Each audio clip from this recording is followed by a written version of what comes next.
Cada vez que alguien dice que la Trinidad como concepto o cualquier doctrina como concepto está en toda la Biblia o se encuentra en la Biblia es porque no hay un solo versículo que diga lo que esa persona afirma. ¿Qué es la Trinidad? Muchos escépticos parecen entender mal esta importante doctrina del cristianismo, como una idea pagana o una idea modalista. Pero una breve explicación de la Trinidad mostrará que ninguna de esas es correcta. Que Dios les bendiga. En este video voy a mostrarles versículos de la Biblia donde demuestra que la Trinidad no existe. Marcos 12:29. Oye Israel, es decir, ten cuidado Israel. Presta atención a lo que te estoy diciendo Israel. El Señor nuestro Dios, el Señor uno es. Hola, ¿qué tal? Estamos aquí en una tarde pues bastante tranquila. Tenemos mucho fresco aquí en el puerto de Veracruz y me gusta mucho este lugar porque hay bastante tranquilidad. Y bueno, quise la tranquilidad de este lugar precisamente porque el tema que hoy vamos a tratar tiene que ver con espiritualidad. Tiene que ver un poquito con razonamiento, a pesar de que es un tema de fe. También tiene que ver con una controversia que se ha venido desarrollando por años, si no es que por milenios. Y esto es precisamente de que si existe o no la Trinidad, el concepto como tal. Por su parte, la mayoría de las iglesias católicas apuestan bastante a que la Trinidad es un hecho. Por otra parte, la gran mayoría de toda la doctrina protestante afirma que mientras la palabra Trinidad no exista dentro de la Biblia, obviamente no existe. Hay algunos incluso que apuestan bastante con el tema de la unicidad de Dios. Es decir, que Dios es uno. Unicidad significa uno. Un solo ser, un solo ente, un solo Dios todopoderoso. Es decir, monoteísmo puro. Por su parte, otra corriente de creyentes, inclusive agnósticos, no dan cabida ni a la Trinidad y por supuesto creen que ni siquiera existe Dios. Muchos de los videos que encuentras en Facebook, YouTube y alguna que otra red social te puede proporcionar algún dato sobre si existe o no la Trinidad. Algunos creyentes o no creyentes refieren que esa Trinidad la heredamos del Gran Egipto. Y bueno, si estudias algunas otras culturas a nivel mundial, te das cuenta que precisamente la Trinidad o la trilogía de dioses se puede ver en cada una de las historias y leyendas que nos cuentan los propietarios de esas culturas. Recientemente he visto algunos videos en TikTok, en Facebook, de un pastor que se dedica simplemente a comentar otros videos. De hecho, te voy a mostrar algunos. Cada uno por su parte aportan al tema de la Trinidad afirmando que existe y otro grupo negándola.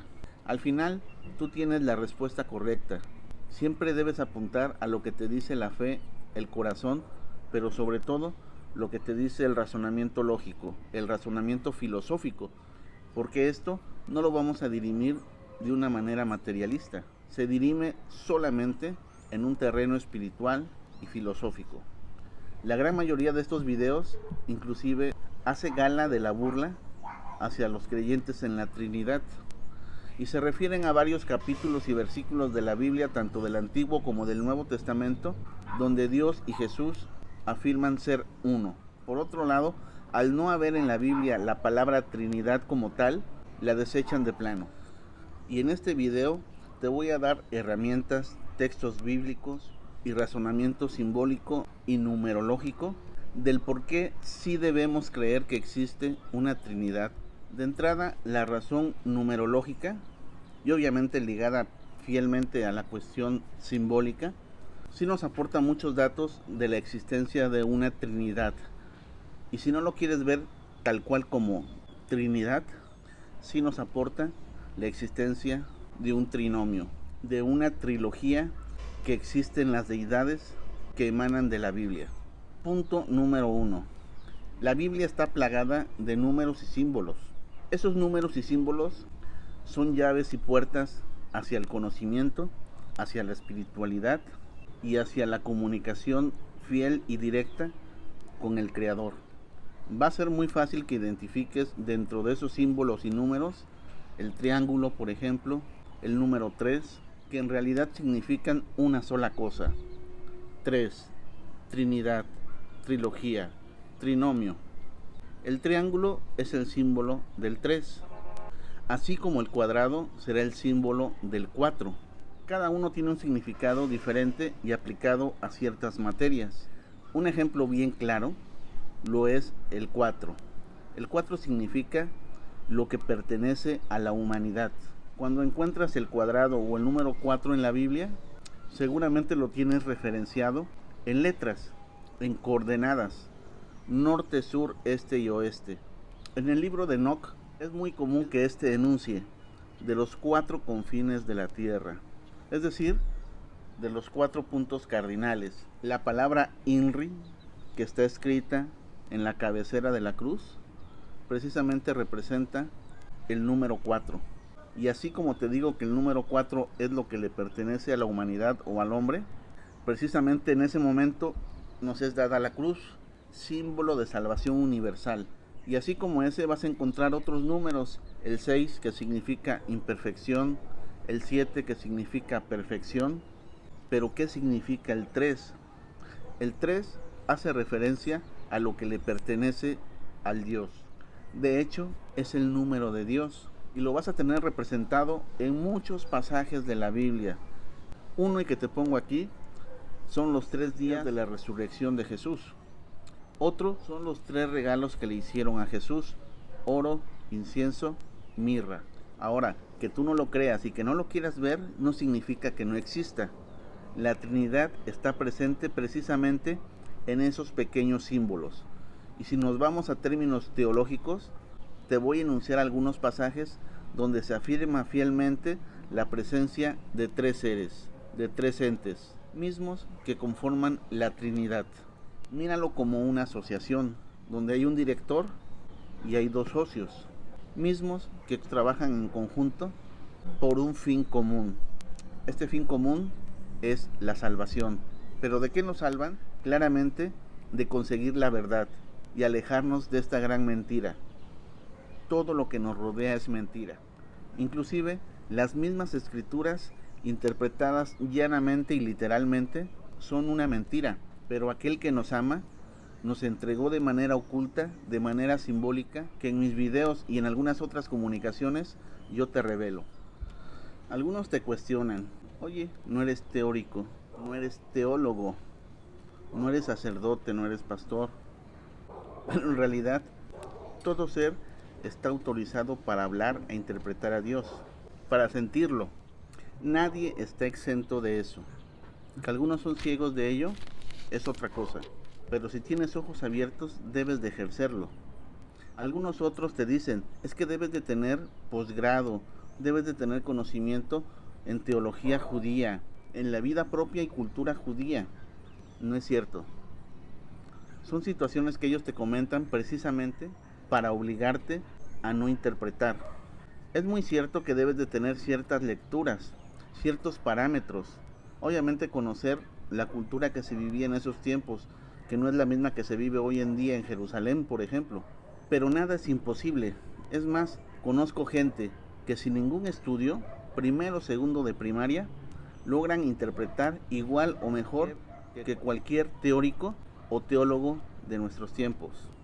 Pero empecemos. Tengo aquí como apoyo, obviamente, a la Biblia, que va a ser la base de toda nuestra cuestión, de todo nuestro cuestionamiento y de toda la verdad. Mucha gente no se pregunta ciertas cosas. Ejemplo, el clásico católico va todos los días a misa y nunca se ha preguntado por qué Jesús es el Cordero de Dios. Y bueno, ese cuestionamiento ya está muy trillado. Todos sabemos que el día de la última cena, en ella no comieron cordero. El cordero fue precisamente Jesús, que se sacrificó por nosotros para salvarnos. Pero han dejado en el olvido otro tema bien importante que lo toca Juan 1. Juan 1 es el evangelio que más me gusta, es el más filosófico, con el que puedes razonar más. Los otros son más históricos y este es más filosófico. Y bueno, les nombro la filosofía porque hay quien te dice: es que el Nuevo Testamento está inspirado precisamente en los filósofos griegos. Hay mucha tendencia de Aristóteles, de Sócrates, que ha plagado el Nuevo Testamento de doctrinas y temas como la Trinidad. Pero déjame decirte que si tú vas al Antiguo Testamento, te encuentras a la Trinidad y te lo voy a probar hoy. El primer punto donde tú puedes ver una Trinidad es el Génesis, pero requiere de mucho discernimiento. Ahorita te voy a explicar cómo. Pero donde sí se ve fielmente la Trinidad o la trilogía es cuando Dios visita a Abraham en su tienda. Recuerda el pasaje. Llegan 3 a visitar a Abraham. Solamente uno de ellos dirige palabra con él y lo reconoce como Dios. Ese episodio es una fuente de Trinidad sin lugar a dudas. Y bueno, Juan, que era muy conocedor de la Torá, escribe y razona Juan 1, el evangelio llamado no sinóptico, pero que nos da una verdad incansable. Juan 1 empieza así: en el principio era el Verbo, y el Verbo era con Dios, y el Verbo era Dios. De entrada, casi todas las religiones, por lo menos las creyentes cristianas evangelistas, llegamos a la misma conclusión. Evidentemente Juan 1 llama Verbo a Jesús. Pocos saben por qué. Muchos dicen, es que es la palabra hecha carne. Pero ¿por qué la palabra? ¿En qué se basa Juan para decir que Jesús es la palabra de Dios? Y para no hacértela muy cansada, Juan se basó en el tema del Génesis, en el tema de la creación, para poder definir que Jesús es la palabra, el verbo. Si tú buscas en un diccionario, verbo es igual a palabra. ¿Qué significa verbo o palabra? Lo que estoy hablando en este momento, la situación oral. Pero para que yo hable, para que yo te diga estas palabras en este momento, primero las estoy razonando. Luego hay una orden, ¿sí? Hay una orden que emite mi cerebro directamente a mis labios y a mi cavidad vocal, que hace que se convierta en palabras. Esas palabras es Jesús. Y ahorita vas a ver de dónde sale todo este tema y precisamente dónde va incrustado el Espíritu Santo. Si tú buscas la palabra verbo en el Antiguo Testamento, difícilmente la vas a encontrar. Sin embargo, un razonamiento y un discernimiento pues bastante escrupuloso, como lo hizo Juan, lo va a encontrar. Uno, yo te lo acabo de dar, y ahorita me vas a entender un poquito más. Nos vamos a ir a nuestra Biblia, al Génesis. Hay varios pasajes en el Génesis, pero los más importantes están precisamente en Génesis 1. Van a ver ustedes cómo en Génesis 1, donde se desarrolla todo el tema de la creación, inclusive hasta llegar al hombre, vamos a ver la acción de Dios. Y no solamente de Dios. De hecho, si tú revisas una Biblia hebrea, no es Dios el que crea, es Elohim o Elohim o Elohim, como dicen algunos hebreos.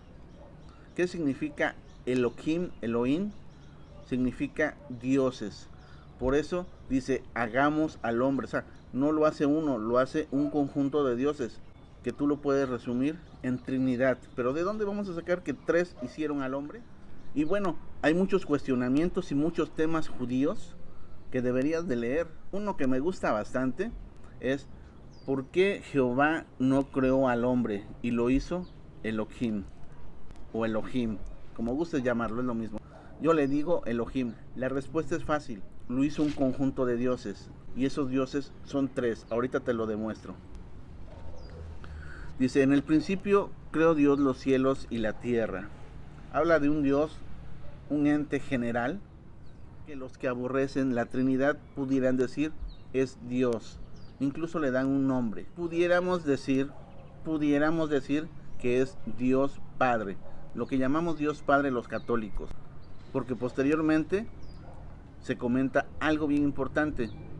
El Espíritu de Dios aleteaba sobre las aguas. Y aquí lo dice, miren. Y el Espíritu de Dios se movía sobre la faz de las aguas. Esto es en Génesis 2. Y entonces dices, bueno, está Dios, pero también está el Espíritu de Dios, que podríamos equipararlo a un Espíritu Santo. Realmente pocos saben definir qué es el Espíritu Santo. Si tú lo ves desde el punto de vista católico, te imaginas una palomita, una flamita y nada más. No te da el entendimiento ni te han enseñado a entender que eso no es Dios. Eso solamente es una representación del Espíritu Santo. Pero no sabes qué en realidad es. Hoy te la voy a comentar. De hecho, aunque critico mucho a los testigos de Jehová, son la única religión que tiene completamente bien definido qué es el Espíritu Santo. Y esto es la fuerza activa de Dios. Si llamamos fuerza activa, es la capacidad, por ejemplo, yo puedo decir quiero mover ese vaso que está ahí lo quiero mover, pero no se va a mover hasta que yo le aplique una fuerza, hasta que pase una acción, ¿sí? Yo lo puedo pensar, puedo tener aquí en mi pensamiento, quiero mover ese vaso. Puedo inclusive hablar y decir, quiero mover ese vaso. Y el vaso no se va a mover hasta que yo aplique una acción, una fuerza sobre él, que lo mueva. No lo sé, pero espero que estés entendiendo cómo funciona y acciona la Trinidad. Dios el que piensa, Dios el que habla y ordena, y Dios el que ejecuta. Pensamiento divino, verbo, palabra, acción traducida en milagro. Muchas veces en milagro. Porque yo en este momento, obviamente no soy Dios, y estoy dando una orden de movimiento al vaso, pero no lo estoy creando de la nada. Es algo que ya existe y que simplemente lo cambio de lugar. Pero vean esto, este pasaje les va a cambiar, les va a hacer ver diferente el tema de la Trinidad. Y como les decía, no es cuestión de filósofos griegos. En el Antiguo Testamento, cuando los griegos todavía no tenían influencia, y estoy hablando de un tiempo donde los griegos, donde la filosofía de ellos todavía no tenía ninguna injerencia en temas hebraicos. Ojo, entonces vamos precisamente,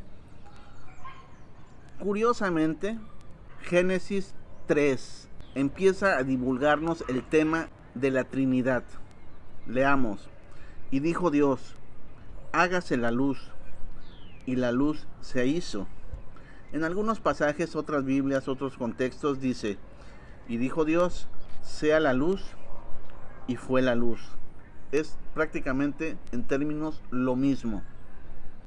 Lo que quiero que entiendan es que el escriba y la mente ingeniosa racional que ideó escribir esto, desde el principio nos guió a saber que existen tres seres que actúan y que crean todo esto que conocemos. Hoy lo puedes llamar Trinidad, lo puedes llamar Dios, pero son tres acciones que te las explico. Cuando dice, y dijo Dios, es un narrador el que está diciendo esto. De hecho, te ponen 2 puntos, te abren comillas regularmente y dice, hágase la luz.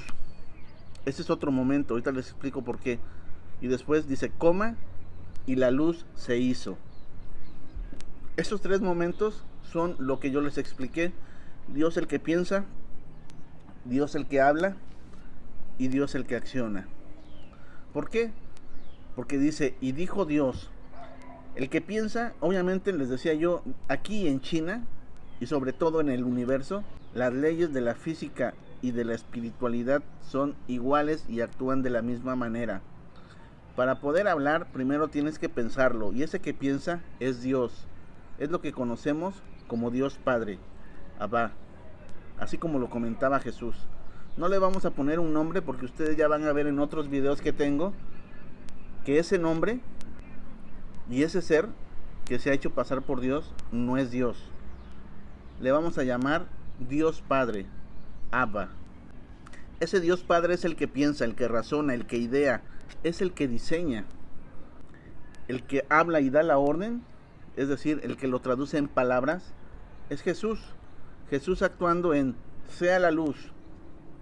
Esa voz que se oyó o que es una metáfora de que se oyó y dijo, sea la luz, hágase la luz, es Jesús, simplemente Jesús, es el verbo, la palabra, que después se hizo carne y bueno, hoy conocemos la historia de nuestro gran Padre y Salvador. Y bueno, me van a decir, bueno, ¿por qué le dices Padre y Salvador?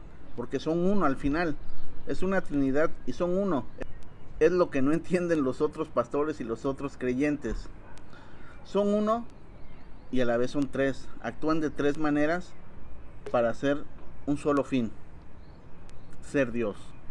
Y cuando dice la última frase, que es la tercera etapa, y la luz se hizo, hagan de cuenta que esto no estaba y Dios diga, hágase el vaso, y ahí se tiene el vaso con todo y coca.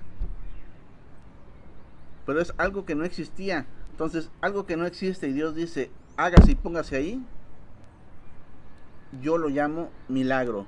Y es la fuerza activa de Dios, el poder de Dios mismo materializado en un objeto, en un proyecto que hoy llamamos vida. Luego entonces, y desde una manera muy pero muy teologal, porque esto es teología, y se lo estoy explicando con manzanitas y con peritas para que le entiendan, pero para llegar a este razonamiento me llevó años, me llevó muchos pensamientos, muchos razonamientos, y al final concluir, sí existe una Trinidad. No existe la palabra, pero teológicamente, numerológicamente, espiritualmente, pero sobre todo, históricamente, existe una Trinidad desde el inicio, desde el Génesis, no desde la época de los famosos filósofos griegos. No, señores, existe desde épocas antidiluvianas, porque si tú lees a Enoch, te hace referencia a los mismos símbolos, las mismas situaciones. Obviamente esto es un concepto, y este concepto llevó años llevarlo a la práctica, escribirlo y que los demás lo conozcan, pero no todos lo pueden interpretar. No es para todos la interpretación, solamente es para algunos. Hoy te estoy dando ese regalo para que entiendas. La Trinidad sí existe, no es un invento de las teorías egipcias y posteriormente griegas, sino que es un hallazgo desde épocas del Génesis, de la misma creación. La Trinidad se da desde el inicio, Dios pensando, Dios hablando y Dios ejecutando un milagro. La fuerza activa de Dios, hecha luz, hecha hombre, hecha agua, hecha todo lo que tú conoces. Reflexiónalo. Saludos.